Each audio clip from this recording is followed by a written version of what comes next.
ఇవాళ కొత్త business plan చెప్పిన.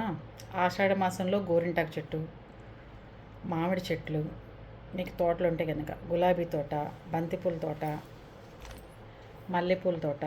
ఈ మల్లెపూలు ఎంత ఉంటాయో గెస్ చేయండి అందరూ. ఎంతో తెలుసా? 120 రూపీస్. ఒక 100 పూలు ఉన్నాయేమో అంతే.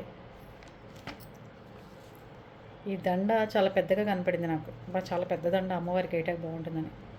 125 రూపాయలు, 20 పూలు ఉన్నాయి. అందుకని బిజినెస్ అంటే ఇది స్టార్ట్ చేయండి. తమలపాకులు, పంచదార, బెల్లం, అరటిపళ్ళు అన్నీ పెరిగిపోయినాయి రేట్లు. అందుకని మల్లెపూలు, గులాబీలు, బంతిపూలు, మళ్ళీ ఆషాఢ మాసంలో గోరింటాకు, ఇవన్నీ చేయండి. ఓకేనా? మంచి మంచి బిజినెస్లు అన్నమాట ఇవి. మీరు ఆ 3 నెలలు, ఇంకా 3 నెలలు ఖచ్చితంగా, ఇది ఆషాఢం, శ్రావణం, వినాయక చవితి, దసరా, ఈ 4 నెలలు పూలు ఏర్పాటు చేసుకుంటే కోటీశ్వరులు అయిపోతారు.